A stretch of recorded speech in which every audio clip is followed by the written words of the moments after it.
বন্ধুরা, যদি আপনি সব সময় চিন্তিত থাকেন এবং নিজেকে সব সময় খুবই সমস্যার মধ্যে থাকতে দেখেন, তাহলে এই ভিডিওটি আপনার জন্য খুবই গুরুত্বপূর্ণ হতে চলেছে।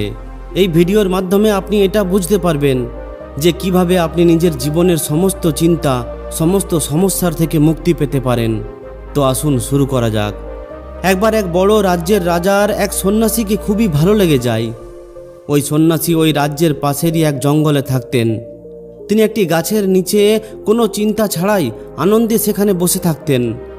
তার এই শান্তি লোকেদের নিজেদের প্রতি আকর্ষিত করত। যেই তার কাছে বসতেন তার মনও শান্ত হয়ে যেত। ওই সন্ন্যাসীর এই অদ্ভুত শান্তি লোকেদের প্রভাবিত করত, তাদের নিজের প্রতি চুম্বকের মতো আকর্ষিত করত। আশেপাশের লোকেরা যখন কোনো সমস্যা নিয়ে ওই সন্ন্যাসীর কাছে আসতো, তখন তিনি সঙ্গে সঙ্গে ওই সমস্যার সমাধান করে দিতেন। ওই সন্ন্যাসীর প্রসিদ্ধি দূর দূরান্তের গ্রাম পর্যন্ত বিস্তৃত ছিল। ধীরে ধীরে এই কথাটি রাজ্যের রাজার কানে পৌঁছায়। তাই একদিন ওই রাজাও নিজের মন্ত্রীকে সঙ্গে নিয়ে ওই সন্ন্যাসীর সঙ্গে দেখা করতে আসেন। ওই সন্ন্যাসীর চোখের দৃষ্টিভঙ্গি, মুখের মিষ্টত্ব এবং অদ্ভুত শান্তি রাজাকেও নিজের প্রতি আকর্ষিত করে ফেলে। এরপর রাজা প্রতিদিন সন্ধ্যাবেলায় নিজের রাজকর্ম থেকে কিছুটা সময় বের করে এই সন্ন্যাসীর কাছে আসতে শুরু করে। ধীরে ধীরে রাজার সন্ন্যাসীর প্রতি ভালোবাসা এতটা মজবুত হয়ে ওঠে যে এখন তিনি ওই সন্ন্যাসীর থেকে এক মুহূর্তও দূরে থাকতে চান না। এরপর একদিন সন্ধ্যাবেলায় তিনি জেদ ধরে বসেন যে আজ তো আপনাকে আমার সঙ্গে যেতেই হবে। সন্ন্যাসী তাকে অনেক মানা করেন, নানা ধরনের কারণ জানান, কিন্তু রাজা ওই সন্ন্যাসীর একটা কথাও শোনেন না। তাই অবশেষে সন্ন্যাসীকে ওই রাজার মহলে আসতেই হয়। রাজা নিজের মহলে ওই সন্ন্যাসীকে নিজের মতো সুখ সুবিধা প্রদান করেন, তাকে অনেক বেশি মান সম্মান দেন। রাজার রাজসভায় ওই সন্ন্যাসী রাজার থেকে শুধুমাত্র একটি সিঁড়ির নিচে সিংহাসনে বসতেন। দুজনেই সবসময় একসঙ্গেই থাকতেন। একবার তারা দুইজন এক জঙ্গলে শিকার করার জন্য যান, আর শিকারের পিছু করতে করতে তারা নিজের রাস্তা হারিয়ে ফেলেন। তারা দুইজন একাই গিয়েছিলেন, তাদের সঙ্গে কোনো সেনা ছিল না। ওই সন্ন্যাসী, রাজা এবং তাদের ঘোড়া, এই তিনজনই ছিলেন। রাস্তা খুঁজতে খুঁজতে তাদের সন্ধ্যা হয়ে পড়ে, কিন্তু তবুও তারা নিজেদের মহল ফিরে আসার রাস্তা খুঁজে পায় না। দুজনেই খুবই ক্লান্ত হয়ে পড়েছিলেন, আর তারা খুবই ক্ষুধার্ত হয়ে পড়েছিলেন, কিন্তু খাওয়ার জন্য কোনো কিছুই পাচ্ছিলেন না। ঠিক তখনই রাজার নজর গাছের মধ্যে থাকা একটি ফলের ওপর পড়ে। ওই গাছের মধ্যে শুধুমাত্র ওই একটাই ফল ছিল। রাজা সঙ্গে সঙ্গে গাছের মধ্যে চড়ে ওই ফল পেড়ে আনেন। খিদের জ্বালায় ওই রাজার মনে মনে এটা তো হচ্ছিল যে ওই ফলকে সে একাই খেয়ে ফেলবে, কিন্তু তিনি ওই সন্ন্যাসীকে এত ভালোবাসতেন যে তিনি তাকে না খাইয়ে কিছুই খেতেন না। রাজা ওই ফলকে 6টি টুকরো করে এবং 3 টুকরো ওই সন্ন্যাসীকে দেন। প্রথমে তো ওই সন্ন্যাসী ওই ফল নিতে মানা করেন, কিন্তু রাজার বারবার অনুরোধ করার পর তিনি ওই 3 টুকরো ফল নিয়ে নেন এবং খেতে শুরু করেন। নিজের ভাগের ওই ফল খাওয়ার পর সন্ন্যাসী বলতে শুরু করেন, বাহ, অদ্ভুত, খুবই সুন্দর, এত সুস্বাদু ফল তো আমি এর আগে জীবনে কখনোই খাইনি, দয়া করে আমাকে আরও 1 টুকরো দিন। ওই রাজা ওই সন্ন্যাসীকে খুবই ভালোবাসতেন, এই জন্য তিনি নিজের ভাগের থেকে আরও 1 ভাগ তাকে দিয়ে দেন। সন্ন্যাসী সেটা খাওয়ার পরও বলতে থাকেন, বাহ, অদ্ভুত, খুবই সুন্দর, দয়া করে আরও 1 ভাগ আমাকে দিন। ওই সন্ন্যাসীর এই কথা শুনে রাজা একটু চিন্তায় পড়ে যান, কিন্তু ওই সন্ন্যাসীর প্রতি রাজার ভালোবাসা এত বেশি ছিল যে তিনি নিজের ভাগের দ্বিতীয় অংশটিও ওই সন্ন্যাসীকে দিয়ে দেন। ওই সন্ন্যাসী সঙ্গে সঙ্গে ওই ফলের টুকরোটিকে খেয়ে ফেলেন এবং তিনি বলেন, বাহ, খুবই সুন্দর, মনটা ভরে গেল, যদি আরও 1 টুকরো পেতাম তাহলে খুবই ভালো হতো, দয়া করে আমাকে আরও 1 ভাগ দিন। এটা শুনে রাজা ওই সন্ন্যাসীকে বলেন যে এটা তো খুবই খারাপ ব্যাপার, আমিও তো ক্ষুধার্ত, কমসে কম আমাকে 1 টুকরো তো খেতে দিন। ঠিক তখনই ওই সন্ন্যাসী রাজার হাত থেকে ওই অবশিষ্ট ফলের টুকরোটিও কেড়ে নেয়। তখন রাজা বলেন, দাঁড়ান, আপনি তো সমস্ত সীমা অতিক্রম করে ফেলছেন। আমি আপনাকে এত ভালোবাসি, এত আদর করি, আর আপনি আমাকে একটুকুও ভালোবাসেন না। আপনি কি আমার ক্ষুধার্ত অবস্থাকে বুঝতে পারছেন না? আমিও তো আপনার সঙ্গে সকাল থেকে ঘোরাঘুরি করছি। এটা বলে ওই রাজা ওই সন্ন্যাসীর হাত থেকে অবশিষ্ট ফলের অংশটি কেড়ে নেয় এবং নিজের মুখে ভরে নেয়। যখনই রাজা ওই ফলটি নিজের মুখে নেন, তখনই সঙ্গে সঙ্গে তিনি সেটাকে বাইরে ফেলে দেন, কারণ ওই ফলটি ছিল খুবই কষা বেস্বাদ ও বিষাক্ত একটি ফল, এতটা বেস্বাদ যে তার কোনো সীমা নেই। তখন রাজা ওই সন্ন্যাসীকে বলেন, আপনি কি পাগল হয়ে গেছেন? এত কষা, এত বেস্বাদ ফলটি আপনি কিভাবে খেয়ে ফেললেন? আপনি আমাকে একবারও বললেন না কেন?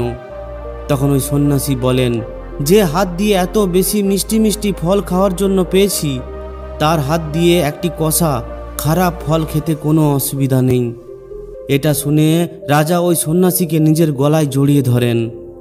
বন্ধুরা, ওই রাজা হলো আমাদের জীবন, আর ওই সন্ন্যাসী হলো আমরা নিজেরা। আমাদের জীবন না জানি কত মিষ্টি মিষ্টি ফল আমাদের দিয়েছে, কিন্তু আমরা সবসময় ওই এক টুকরো খারাপ ফলের জন্য অভিযোগ জানাতে থাকি, যেটা এই জীবন আমাদের দিয়েছে। আমাদের জীবনে হাজারটা ভালো জিনিস আছে, কিন্তু আমরা কয়েকটা খারাপ জিনিসের জন্য সবসময় কাঁদতে থাকি। এই জীবনকে, মা বাবাকে, নিজেদের ভাগ্যকে, পরিস্থিতিকে দোষ দিতেই থাকি, যেখানে জীবনের বেশিরভাগ দুঃখই আমরা নিজেরাই জন্ম দিয়ে থাকি।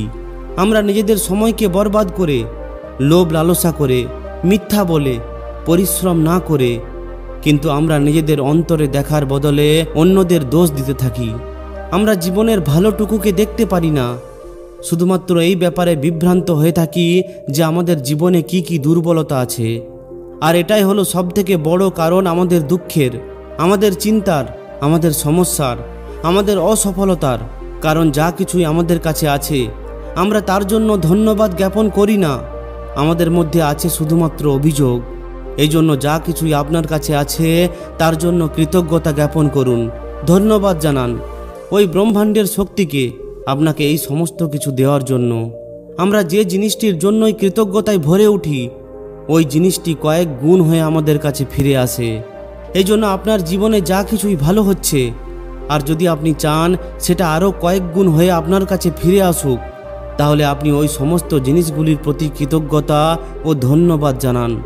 তাতে সেটা টাকা পয়সা হোক, ভালো সম্পর্ক হোক, মান সম্মান হোক, কিংবা পদ প্রতিষ্ঠা। হঠাৎ করে আপনি অনুভব করবেন যে জিনিসগুলো, যে সম্পর্কগুলোতে আপনি খুশি পাচ্ছিলেন না, যে জিনিসগুলো আপনার ব্যর্থ বলে মনে হতো, যাদের জন্য আপনার মধ্যে কোনো সম্মান ছিল না, আপনি তাদের প্রতি সন্তুষ্ট ছিলেন না, ওই জিনিসগুলো কিংবা ওই সম্পর্কগুলোতেই আপনি অনেক বেশি খুশি পেতে শুরু করে দিয়েছেন। আপনি অনেক বেশি সন্তুষ্ট ও খুশি থাকতে শুরু করে দিয়েছেন। ধন্যবাদের ভাবনা মানুষের জীবনের জন্য কোনো চমৎকারের থেকে কম কিছু নয়, কারণ এটা আমাদের বিচারকে পজিটিভ চিন্তা ভাবনার দিকে নিয়ে যায়। যদি আমরা একটি কাগজ নিয়ে তার মধ্যে একদিকে এটা লিখি যে আমাদের কাছে কি কি আছে, আর অন্যদিকে যদি এটা লিখি যে আমাদের জীবনে কি কি অভাব আছে, তাহলে আমরা এটা জানতে পারবো যে সমস্ত ভালো জিনিস আমাদের কাছে আছে তার লিস্ট তো শেষ হচ্ছেই না। কিন্তু কাগজের অন্যদিকে যদি আমরা এটা দেখি যে আমাদের জীবনে কি কি অভাব আছে, তাহলে আমরা এটা দেখতে পাবো যে তার মধ্যে যে সমস্ত অভাবগুলি আছে সেগুলোকে আমরা নিজের হাতের আঙুল দিয়েই গুণে শেষ করতে পারবো। যেমন অর্থের অভাব, সময়ের অভাব, সম্পর্কে তিক্ততা ইত্যাদি। আর যেমনটা আমি আগেও ভিডিওতে বলেছি যে আমাদের জীবনের বেশিরভাগ সমস্যাই আমাদের নিজের তৈরি করা।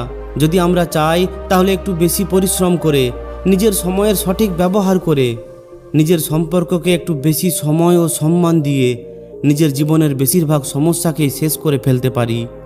কিন্তু আমাদের ধ্যান সমাধানের থেকে বেশি সমস্যার উপরে থাকে, আর এটাই আমাদের দুঃখের সবথেকে বড় কারণ। যদি আমরা ধ্যান দিয়ে দেখি তাহলে আমরা এটা দেখতে পাবো যে আমাদের আশেপাশে এমন জিনিস আছে যেগুলোর জন্য আমরা ঈশ্বরকে ধন্যবাদ দিতে পারি। শুদ্ধ বাতাস, খাওয়ার জন্য স্বচ্ছ জল, সুস্থ শরীর, আমাদের চোখ, আমাদের কান, হাত পা ইত্যাদি। আপনার কাছে দুটি ভালো চোখ থাকা কতটা সৌভাগ্যের সেটা আপনি জিজ্ঞাসা করুন তাকে যিনি অন্ধ। ভালো কানের গুরুত্ব কতটা সেটা তাকে জিজ্ঞাসা করুন যিনি দুই কানে কালা, যিনি দুই কানে কিছু শুনতে পান না। সুস্থ শরীরের কতটা গুরুত্ব সেটা তাকে জিজ্ঞাসা করুন যিনি খুবই অসুস্থ। যদি এই সমস্ত লোকেরা নিজের ইচ্ছামতো বরদান পাওয়ার একটি সুযোগ পায়, তাহলে এরা সবথেকে প্রথমে নিজের শরীরকে সুস্থ করার বরদান চাইবেন। এই জন্য যদি আমাদের কাছে একটি সুস্থ শরীর থাকে তাহলে এর জন্য আমাদের ঈশ্বরকে ধন্যবাদ তো অবশ্যই করা উচিত। যদি আজকের রাত্রে আমরা ভালো খাবার খেতে পাই তাহলে এর জন্য ঈশ্বরকে ধন্যবাদ জানান। কারণ আজ রাত্রি এই দুনিয়ায় অনেক মানুষ ক্ষুধার জ্বালায় না খেয়েই ঘুমিয়ে পড়বেন। কমসে কম আমরা তাদের মধ্যে তো নেই। যদি আমরা যে কোনো জিনিসের জন্য ধন্যবাদের ভাবনায় ভরে থাকি, তাহলে আমরা অনেক খারাপ পরিস্থিতিতেও সেটা সহ্য করা শিখে যাব। পুরাতন চায়নায় একটি অনেক বড় সন্ন্যাসী ছিলেন। একবার তিনি নিজের কিছু শিষ্যের সঙ্গে একটি নদীতে স্নান করে ফিরছিলেন। ঠিক তখনই হঠাৎ করে তার পা রাস্তায় পড়ে থাকা একটি পাথরে ধাক্কা লেগে যায়। তার আঙ্গুলের মধ্যে খুব জোরে আঘাত লাগে আর তার পা ক্ষত বিক্ষত হয়ে যায়। কিন্তু ওই সন্ন্যাসী সঙ্গে সঙ্গে ওই পাথরটিকে রাস্তা থেকে সরিয়ে ফেলেন এবং হাত জোড় করে পরমাত্মাকে ধন্যবাদ জানাতে শুরু করেন। এটা দেখে তার শিষ্যরা জিজ্ঞাসা করে, এটা আপনি কি করছেন? এটা আবার ধন্যবাদ জানানোর কোনো ব্যাপার হলো নাকি? তখন সন্ন্যাসী বলেন, ধন্যবাদ এই জন্য জানাচ্ছি কারণ শুধুমাত্র এই আঙ্গুলেই চোট লেগেছে, না হলে এই পাথরের জন্য আমার মাথায় আঘাত লাগতে পারত, আমার মাথা ফেটেও যেতে পারত আর আমার মৃত্যুও হতে পারত। এই জন্য ধন্যবাদ জানাচ্ছি যে শুধুমাত্র এইটুকু যন্ত্রণা দিয়েই আমাকে ভগবান অনেক বড় যন্ত্রণা সহ্য করা থেকে বাঁচিয়ে দিয়েছেন। এই ধরনের মানুষের যদি কোনো কষ্ট হয় তাহলেও তিনি ধন্যবাদ জ্ঞাপন করেন যে চলো এইটুকু কষ্টতেই কাজ হয়ে গেছে, না হলে অনেক বেশি কষ্ট সহ্য করতে হতো। এখন এই ধরনের মানসিকতার ব্যক্তিকে কোন সমস্যা দুঃখ দিতে পারে?